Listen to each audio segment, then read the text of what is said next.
सभी युवाओं को मेरा नमस्कार। आज हम आपके लिए लेके आए हैं एसएससी जीडी कांस्टेबल का सेट नंबर 3, जिसमें आपको 201 से 300 तक प्रश्न मिलेंगे। इसके पहले हम सेट 2 बना चुके हैं। अगर आपने नहीं देखे हैं तो युवा अकेडमी के चैनल पर जाकर पहले सेट 2 देखें, उसके बाद सेट 3 देखें। क्लियर है?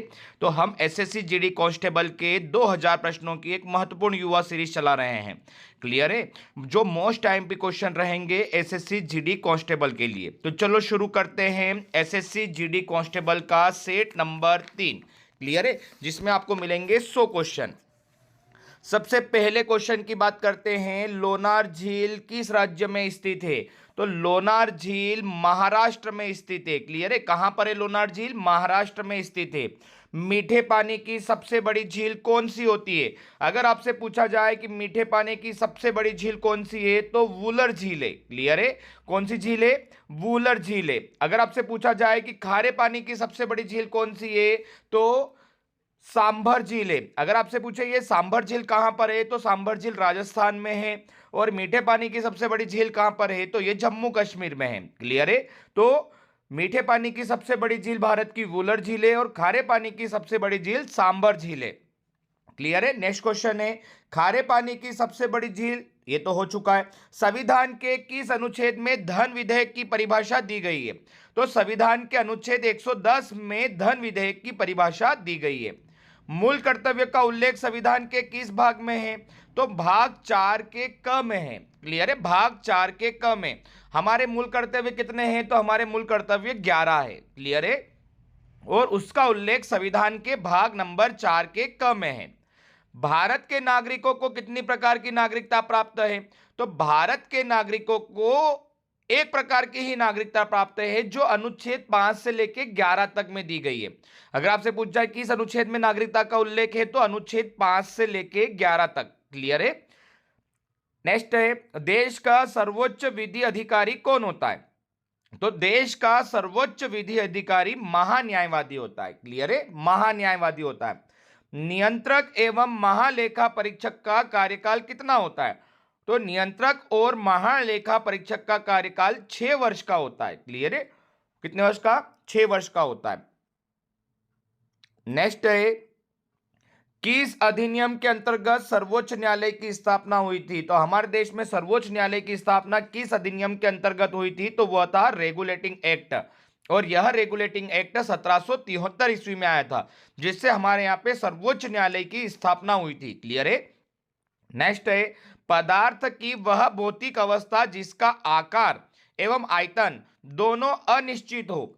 दोनों क्या है? अनिश्चित हो, मतलब कोई निश्चित नहीं है, क्या कहलाता है? तो पदार्थ की ऐसी अवस्था जिसका आकार भी निश्चित नहीं है और आयतन भी निश्चित नहीं है, तो वह गैस कहलाता है। क्लियर है? प्रोटॉन की खोज किसने की थी? तो प्रोटॉन की खोज रदरफोर्ड ने की थी। किसने की थी? रदरफोर्ड ने। इसी टाइप से आपसे पूछा जाए इलेक्ट्रॉन की खोज किसने की? तो इलेक्ट्रॉन की खोज जे जे थॉमसन ने की थी। क्लियर है? जे जे थॉमसन ने। 1857 ईस्वी की क्रांति का चिन्ह क्या निश्चित किया गया था? तो कमल व रोटी। क्लियर है? 1857 की जो क्रांति हुई थी उसका जो चिन्ह निश्चित था वह कमल व रोटी निश्चित किया गया था। मुस्लिम लीग का प्रथम अध्यक्ष कौन था? तो मुस्लिम लीग का प्रथम अध्यक्ष आगा खां था। क्लियर है? आगा खां। नेक्स्ट है, लॉर्ड होर्डिंग द्वारा बंगाल का विभाजन कब रद्द हुआ था? तो बंगाल का विभाजन किया गया था 1905 में, लेकिन इसको रद्द कर दिया गया था 1911 में। क्लियर है?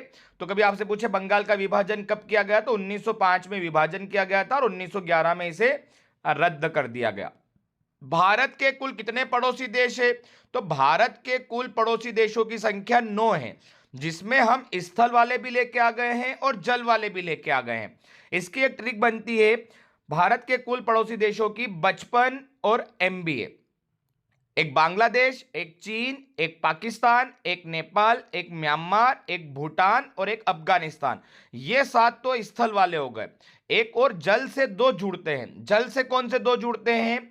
MS करके याद रखना, मालदीव और एक श्रीलंका। क्लियर है? मालदीव और क्या रहेगा? श्रीलंका। तो अगर देखा जाए तो जल और स्थल दोनों को मिलाकर 9 है। अगर केवल स्थल का पूछते तो 7 होते और जल से पूछते तो 2 होते, लेकिन कुल मिलाकर कितने हो जाएंगे? 9 पड़ोसी देश है। भारत की सबसे लंबी सीमा किस देश के साथ लगती है? तो भारत की सबसे लंबी सीमा बांग्लादेश के बाद साथ लगती है। 4096 किलोमीटर के आसपास भारत की सीमा लगती है बांग्लादेश के साथ। क्लियर है। नेक्स्ट है, विश्व की कुल जनसंख्या का कितना प्रतिशत भारत में निवास करती है? जनसंख्या की बात कर रहे हैं कि विश्व के अकॉर्डिंग हमारे भारत में कितनी जनसंख्या है, तो 17% जनसंख्या भारत में निवास करती है। क्लियर है। मेक मोहन रेखा किन दो देशों के बीच स्थित है? तो जो मेक मोहन रेखा है यह भारत व चीन के बीच की रेखा है। मेक मोहन, कभी आपसे पूछा जाए रेड क्लिफ रेखा होती है वह किन दो देशों के बीच है, तो रेड क्लिफ रेखा जो है भारत व पाकिस्तान के बीच में है। लेकिन मेक मोहन रेखा की बात की जाए तो वह भारत व चीन के बीच में है। नेक्स्ट है, न्यू मूर द्वीप कहां स्थित है? तो न्यू मूर द्वीप अंडमान सागर में स्थित है। अरावली की पहाड़ियां किस राज्य में स्थित है? तो जो सबसे प्राचीन पहाड़ियां है वह अरावली की पहाड़ियां है और यह राजस्थान में स्थित है। क्लियर है। सांभर झील, अभी पढ़ के आए थे हम, सांभर झील जो सबसे बड़ी खारे पानी की झील है यह राजस्थान में स्थित है। थॉमस कब होता है पुरुष का तथा उबेर कब होता है महिला का? यह किस खेल में प्रदान किए जाते हैं? तो यह बैडमिंटन में प्रदान किए जाते हैं। क्लियर है, बैडमिंटन में। नेक्स्ट है, संविधान के किस अनुच्छेद के अंतर्गत राष्ट्रपति लोकसभा को भंग कर सकता है? देखो, राष्ट्रपति क्या कर सकता है? लोकसभा को भंग कर सकता है और यह होता है अनुच्छेद 85 के अनुसार। अनुच्छेद 85 के अनुसार राष्ट्रपति लोकसभा को भंग कर सकता है। नेक्स्ट है, संविधान के किस अनुच्छेद के अंतर्गत संविधान संशोधन की प्रक्रिया का उल्लेख है? तो जो संविधान में संशोधन होता है उसका उल्लेख अनुच्छेद 368 में है। क्लियर है, अनुच्छेद 368 में है। कभी आपसे पूछा जाए कि यह जो संविधान संशोधन है यह कहां से ली गई है यह प्रक्रिया, तो यह प्रक्रिया दक्षिण अफ्रीका से ली गई है। कहां से ली गई है? दक्षिण अफ्रीका से। और किस प्रक्रिया में इसका उल्लेख है? तो अनुच्छेद 368 में इसका उल्लेख है। भारत के पूर्वी समुद्री तट को किस नाम से जाना जाता है? तो जो भारत का पूर्वी समुद्री तट है उसे कोरोमंडल तट के नाम से जाना जाता है। क्लियर है। तो भारत के पूर्वी समुद्री तट को कोरोमंडल तट के नाम से जाना जाता है। नेक्स्ट है, हैदराबाद का जुड़वा नगर कौन सा है? तो हैदराबाद का जुड़वा नगर सिकंदराबाद है। क्लियर है, जिसको जुड़वा नगर कहते हैं उसे कहते हैं सिकंदराबाद को। अरावली के पूर्व की ओर कौन सी नदी निकलती है? अभी हम पढ़ के आए थे जो सबसे प्राचीन पर्वतमाला है वो अरावली है और उसके पूर्व की ओर बनास नदी निकलती है। क्लियर है। नीलगिरी की पहाड़ियां किस राज्य में स्थित है? तो नीलगिरी की पहाड़ियां तमिलनाडु में स्थित है। क्लियर है, तमिलनाडु में। भारत का सबसे ऊंचा जलप्रपात कौन सा है? तो भारत का सबसे ऊंचा जलप्रपात गरसोप्पा जलप्रपात या उसी को बोलते हैं जोग जलप्रपात है। क्लियर है। तो भारत का सबसे ऊंचा जलप्रपात गरसोप्पा या जोग जलप्रपात है। क्लियर है। चलो नेक्स्ट क्वेश्चन देखते हैं। गंगा नदी का उद्गम स्थल कौन सा है? तो गंगा नदी का उद्गम स्थल गंगोत्री उत्तराखंड है। क्लियर है, गंगोत्री उत्तराखंड है गंगा नदी का उद्गम स्थल। ताप्ती नदी था मध्य प्रदेश बैतूल में इसका उद्गम स्थल है। ताप्ती नदी का उद्गम स्थल आपसे पूछे तो बैतूल मध्य प्रदेश में है। भारत की कौन सी नदी सुंदरवन डेल्टा बनाती है? तो भारत की जो सुंदरवन डेल्टा बनाती है वह गंगा व ब्रह्मपुत्र नदी। गंगा नदी जहां से होके निकल के बांग्लादेश में जाती है और उधर से ब्रह्मपुत्र नदी जो आती है चीन से होते हुए हमारे यहाँ पे अरुणाचल प्रदेश असम से होते बांग्लादेश में जाती है और जब दोनों नदियां मिलती है तो यह बांग्लादेश में जाके सुंदरवन डेल्टा बनाती है। तो गंगा व ब्रह्मपुत्र जो दो नदियां है यह सुंदरवन डेल्टा बांग्लादेश में जाकर बनाती है। सांगबो नदी किस राज्य से होकर भारत में प्रवेश करती है? तो यह अरुणाचल प्रदेश से। अब आप बोल रहे हो सांगपो किसे कहा जाएगा? तो यह ब्रह्मपुत्र नदी जो होती है यह अरुणाचल प्रदेश में जब प्रवेश करती है तो इसे सांगपो नदी के नाम से जाना जाता है और यह सांगपो नदी अरुणाचल प्रदेश में है ना, और सांगपो नदी को ही ब्रह्मपुत्र नदी कहा जाता है। कौन सी नदी भ्रंश द्रोणी से होकर बहती है? तो भ्रंश द्रोणी से होकर बहने वाली नदी है नर्मदा नदी। क्लियर है। कौन सी नदी पश्चिम की ओर बहती है और अरब सागर में गिरती है? तो यह है नर्मदा नदी। नर्मदा नदी के साथ साथ मध्य प्रदेश की 3 नदियां और एक माही नदी भी है, नर्मदा नदी भी है और एक ताप्ती नदी भी है। क्लियर है। तो ये बोलते हैं मानता, ऐसा करके ट्रिक बनती है इसकी, माही नर्मदा और ताप्ती ये तीनों नदी पश्चिम की ओर बहती है और अरब सागर में गिरती है।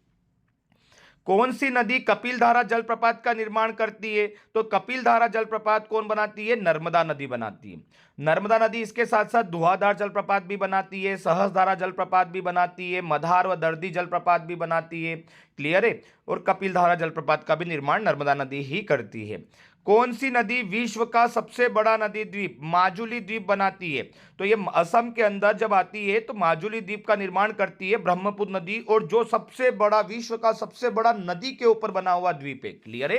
तो नदी द्वीप, सबसे बड़ा नदी द्वीप आपसे पूछा जाए तो माजुली द्वीप है, और यह ब्रह्मपुत्र नदी बनाती है। नेक्स्ट है, इंदिरा पॉइंट का एक और नाम क्या है? तो इंदिरा पॉइंट का एक और नाम पिगमिलियन पॉइंट है। जो इंदिरा पॉइंट है उसे बोला जाता है पिगमिलियन पॉइंट। क्लियर है? चलो नेक्स्ट देखते हैं, लक्षद्वीप समूह के द्वीपों की उत्पत्ति किसके द्वारा हुई? तो यह प्रवाल द्वारा हुई है। किसके द्वारा हुई है? प्रवाल द्वारा। डंकन पास किसके मध्य स्थित है? तो यह भी एक बीच में है, डंकन पास बोला जाता है। यह दो अंडमान, दक्षिण अंडमान और लिटिल अंडमान के बीच में है डंकन पास। क्लियर है? दक्षिण अंडमान और लिटिल अंडमान। सतपुड़ा की पहाड़ियां किस राज्य में स्थित है? तो सतपुड़ा की पहाड़ियां मध्य प्रदेश में स्थित है। भारत की सबसे बड़ी तटीय झील कौन सी है? तो भारत की सबसे बड़ी तटीय झील चिल्का झील है, जो कहां पर है? ओडिशा में है। क्लियर है? कहां पर है? ओडिशा में। अभी हम पढ़ के आते शुरू में, वुलर झील भारत की सबसे बड़ी मीठे पानी की झील है, और किस राज्य में है? किस में है? तो यह जम्मू कश्मीर में है। क्लियर है? जोग जलप्रपात, जो अभी हम पढ़ के आते, भारत का सबसे बड़ा जलप्रपात है जोग जलप्रपात, का नाम क्या कर दिया गया? नाम, नया नाम क्या है? तो महात्मा गांधी जलप्रपात उसे कर दिया गया है ना, और यह भारत का सबसे बड़ा जलप्रपात है। नेक्स्ट है, धुआंधार जलप्रपात किस नदी पर है? तो यह नर्मदा नदी पर है। नर्मदा नदी जो अमरकंटक से निकलती है वह किस राज्य में है? तो यह तो मध्य प्रदेश में है। क्लियर है? हिमाचल प्रदेश को किस नदी को चंद्रभागा के नाम से जानते हैं? तो हिमाचल प्रदेश में चंद्रभागा के नाम से चिनाब नदी को जाना जाता है। कौन सी नदी को? चिनाब नदी को। क्लियर है? कौन सी नदी बंगाल का शोक कही जाती है? तो बंगाल का शोक जिसे बोलते हैं वह है दामोदर नदी, है ना। बंगाल का शोक कौन सी नदी कहलाती है? तो दामोदर नदी कहलाती है। नो ट्रम्प शब्द किस खेल से संबंधित है? तो ब्रिज से संबंधित है। भारत के प्रथम क्रिकेट कप्तान कौन थे? तो भारत के प्रथम क्रिकेट कप्तान सीके नायडू थे। क्लियर है? टाइम आउट शब्द किस खेल से संबंधित है? टाइम आउट शब्द जो है क्रिकेट से संबंधित है, जो अभी काफी प्रचलित हुआ था, है ना, बांग्लादेश और श्रीलंका के मैच में। क्लियर है? तो टाइम आउट शब्द किससे संबंधित है? तो क्रिकेट से संबंधित है।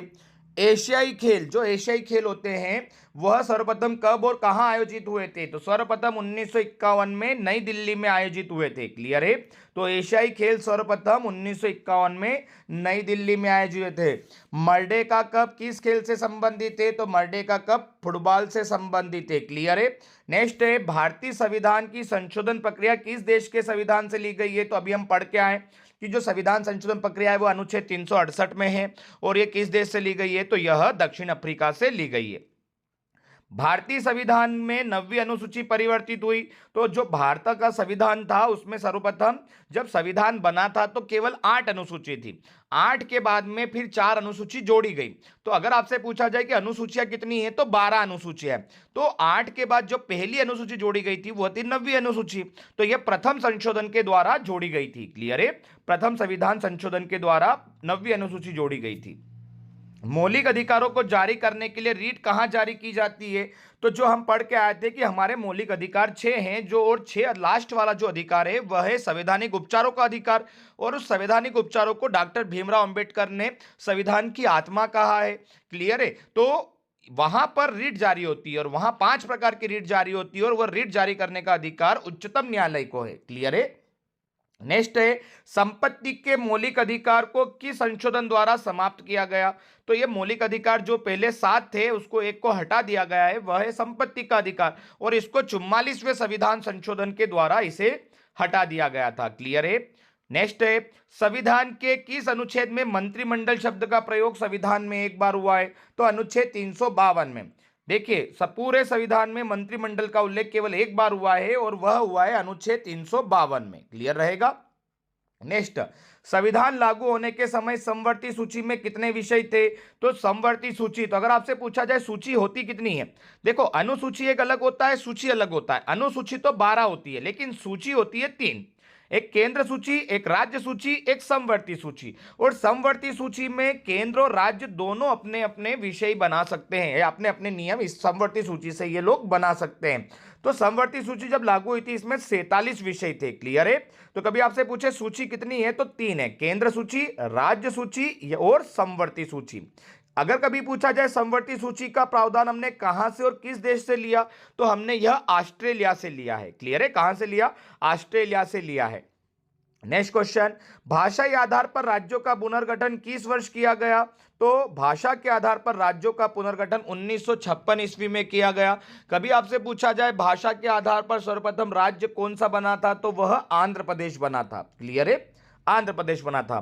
कौन सी अनुसूची में 22 भाषाओं को मान्यता दी गई है? तो 22 भाषाओं की मान्यता 8वीं अनुसूची में दी गई है। क्लियर है, कौन सी अनुसूची? 8वीं अनुसूची। और टोटल अनुसूचियां कितनी है? तो 12 अनुसूचियां है। क्लियर है। राज्य पुनर्गठन आयोग के अध्यक्ष कौन थे? तो जो राज्य पुनर्गठन का बात की गई थी कि 1956 में इसका हुआ था, और इसके अध्यक्ष कौन थे, तो आपसे पूछेंगे अध्यक्ष कौन थे, तो फजल अली थे। क्लियर है। और इनके साथ में 2 सदस्य और थे, ये अध्यक्ष थे और 2 सदस्य और थे, के.एम. पणिक्कर और पंडित हृदयनाथ कुंजरू। क्लियर है। चलो नेक्स्ट क्वेश्चन, मौलिक अधिकारों में संशोधन करने का अधिकार किसको है? तो संसद को है। क्लियर है। जो अगर मौलिक अधिकार, हमारे 6 मौलिक अधिकार है, अगर उसमें कुछ परिवर्तन करना है, संशोधन करना है, तो संसद को। संसद कौन? इसमें 2 सदन होते हैं, लोकसभा और राज्यसभा। भीमराव अंबेडकर ने किसे संविधान का हृदय एवं आत्मा की संज्ञा दी है? अभी पढ़ के आए थे हम संवैधानिक उपचारों का अधिकार, जो 6ठा मौलिक अधिकार है हमारा, संवैधानिक उपचारों का अधिकार है ना। इसी में 5 प्रकार की रिट जारी होती है, और इसे ही भीमराव जी अंबेडकर ने संविधान का हृदय एवं आत्मा की संज्ञा दी है। नेक्स्ट है, भारतीय संविधान में नागरिकता संबंधी अधिकार किस अनुच्छेद में दिए गए हैं? तो हम अभी पढ़ के आए थे शुरू में कि नागरिकता भारत में एक प्रकार एकल नागरिकता है, और यह अनुच्छेद 5 से लेके 11 तक है। क्लियर है। तो अनुच्छेद 5 से लेके 11 तक नागरिकता के अधिनियम दिए गए हैं। और अगर आपसे पूछे नागरिकता का कितने प्रकार की नागरिकता हमारे यहाँ लागू है, तो एकल नागरिकता है। कितने वर्षों तक देश के बाहर रहने पर, अगर आप देश के बाहर हो, तो आपकी नागरिकता समाप्त हो जाती है? तो 7 वर्ष तक। क्लियर है। अगर 7 वर्ष तक आप देश के बाहर हैं, तो आपकी नागरिकता समाप्त हो जाती है। लोकसभा अध्यक्ष अपना त्यागपत्र किसे देता है? तो लोकसभा अपना त्यागपत्र लोकसभा उपाध्यक्ष को देता है। किसको देता है? लोकसभा उपाध्यक्ष को। क्लियर है। और अगर लोकसभा उपाध्यक्ष अपना त्यागपत्र किसको देगा? तो लोकसभा उपाध्यक्ष अगर छोड़कर जाना चाहता है और अगर वो त्यागपत्र देता है, तो वह लोकसभा अध्यक्ष को देगा। क्लियर है। अध्यक्ष उपाध्यक्ष को देगा, उपाध्यक्ष अध्यक्ष को देगा। क्लियर है। कोई विधायक वित्त विधेयक है या नहीं, इसका निर्णय कौन करता है ना? तो धन विधेयक या वित्त विधेयक है नहीं, यह लोकसभा स्पीकर करता है। क्लियर है। कोई सा भी विधेयक आ रहा है, विधेयक है ना, ये कोई सा भी विधेयक वित्त विधेयक है या नहीं, इसका निर्णय कौन करता है? तो लोकसभा स्पीकर। विधेयक पढ़े से।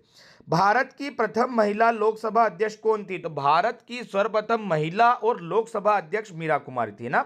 क्लियर है। महान्यायवादी की नियुक्ति किस अनुच्छेद के अंतर्गत की जाती है? तो अनुच्छेद 76 के तहत। जो महान्यायवादी होती है उसकी नियुक्ति जो होती है अनुच्छेद 76 के अनुसार की जाती है। क्लियर है।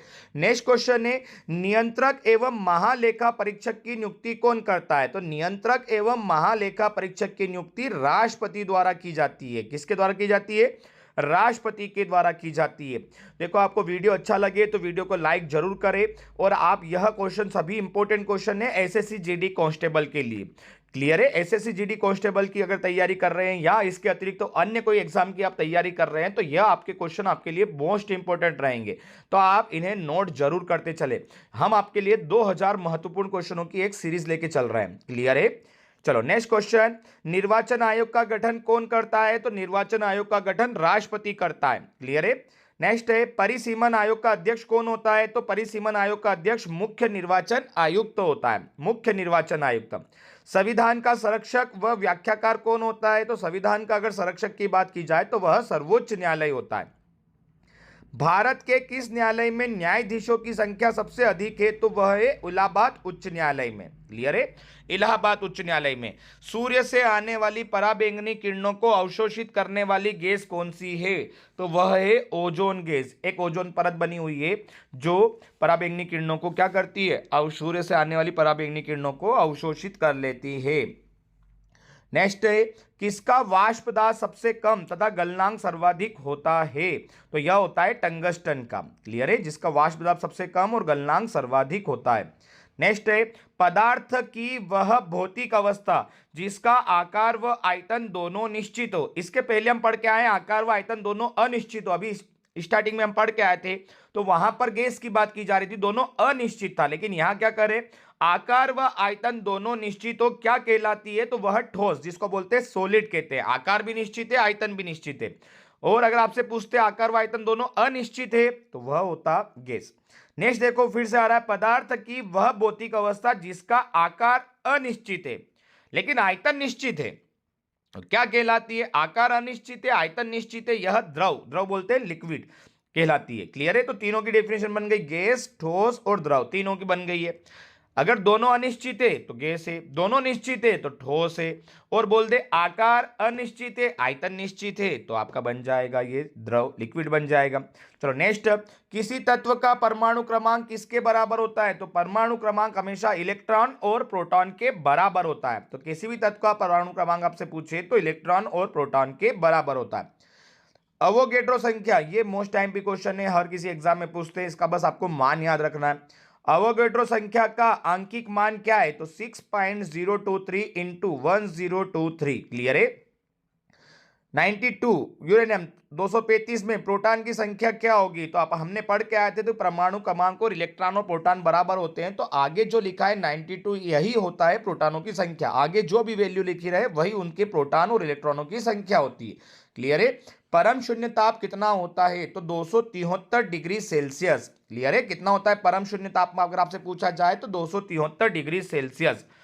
नेक्स्ट है, आदर्श गैस समीकरण कौन सी है? कभी एग्जाम में पूछा जाए आपसे कि आदर्श गैस समीकरण का सूत्र क्या है, तो बस आप इतना बोलना, पीवी बराबर एनआरटी, यह आदर्श गैस का समीकरण है।